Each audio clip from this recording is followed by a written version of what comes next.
today's video, I'm gonna talk about my July TBR list, and I've actually printed it out, and in a moment you will know why. So hello my fellow fantasy book lovers, and welcome back to my channel, or if you're new here, hi and welcome. My name is Cappy, I'm a goth girl from Belgium who loves to read fantasy books. In today's video, I'm gonna be talking about my July 2024 TBR. And I actually keep a file with all of my books. If you want to know more about said file, there is a specific video on it, like how I created my book database. And the basic setup of that file is basically, it is a spreadsheet on my Google Drive, so I can access it on my phone. I can also add things to it on my phone. And I actually keep all of my books in there. So every single book that I personally physically own is in that spreadsheet. And I put notes with them. But most importantly, I have also started writing the release year of the book with it. And that is what this particular list is. So you can't really see the list all up to close, and I'm just gonna read it to you. But for my July TBR, I actually want to read 2024 releases. And these are all of the books that have been released in 2024 that I already own and that I haven't read yet. So from my over 200 books in my collection, there is a total of 16 books that are 2024 releases that I haven't read yet. So those are the books that I'm going to pick from during the month of July. And I will quickly go over all of the books on my list.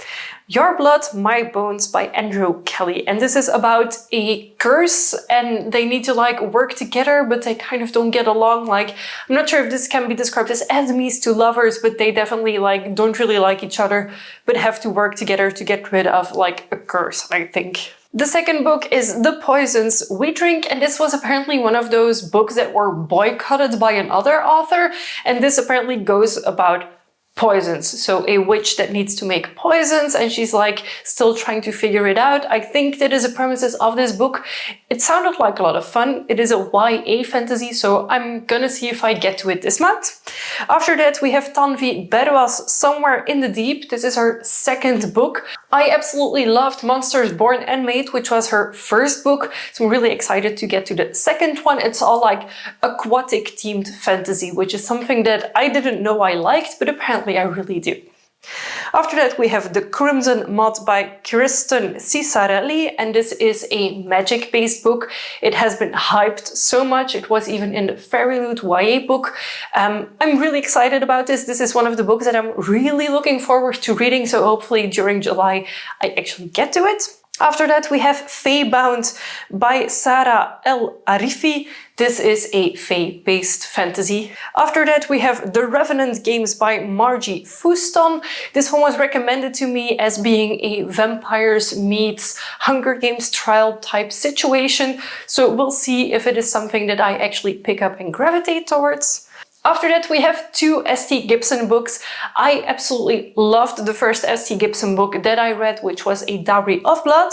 And then I actually got An Education in Malice and Evocation as well, thanks to Fairy Loot. So I have both of them. They're both magic themed. I haven't really looked into them too much, but I know from the first book by them that I really loved it. So I'm very much looking forward to reading those two as well. After that, we have The Knowing by Emma Hintz, and this is a paranormal fantasy, if I'm not mistaken. After that, we have Sydney J. Shields' Honey Witch. This was again part of my Fairy Loot subscription. This might not be my read for now. I think this will be more a fall read for me, but nonetheless, I'm keeping it on my list. Up next, we have Hannah Kaner's Sunbringer, which is the second book in the God Killer, what is apparently going to be a trilogy. I'm really looking forward to reading it. I'm not sure why I haven't read it yet, so I'm very happy that it's on my shortlist this month. After that, we have Daniel L. Jensen, A Fate Inked in Blood, and this is a Norse-inspired fantasy book, which has been hyped a lot, and I've heard very good things about it. After that, we have Celine Lyra, A Feather So Black. This is inspired by Swan Lake, if I'm not mistaken. I'm not super sure if I will actually read this book, because the theme currently doesn't really speak to me as much, but that might change. After that, we have Francine White's Voyage of the Damned. Again, this was, I think, the last book of my Illumicrate subscription, and I'm not even sure if this is a book that I will ever read. Maybe I will, maybe I won't. This one, to be honest, it is at the bottom because it's like alphabetically, but I'm not sure if I will read it very fast. And then the final book on my list was actually recommended to me by Emily from Waterstones, and I didn't recognize the cover. But apparently this book has been on my want to read list for a little while, and it is Someone You Can Build a Nest In by John Wiswell. And this is apparently a witch that needs to find like a mate in which she can literally put her eggs and stuff. Like, it sounds so dark and so twisted, but it has a lot of positive reviews, so I'm very excited to hopefully pick this book up. As you have probably noticed from me reading these books aloud, there are some books that I'm really looking forward to reading and some of them that I probably won't get to. If I have to make my top 3, it is one of the S.T. Gibson books. I definitely want to read Sunbringer, and then I think maybe The Crimson Moth or Someone You Can Build a Nest In. Those are the books that like currently are speaking to me most. And of course, after next month, I will be making an updated 2024 releases video that I've read so that I can talk about these new releases, that if you're looking into getting them, you will know my opinion. So now you know that during the month of July, I will be reading new releases, and I'm actually super excited about it because reading older releases or completed series is also a lot of fun, but for this month, I want to focus on the new things. Feel free to let me know in a comment down below. Have you read one of these books? Were they really good? Which one would you recommend I check out first?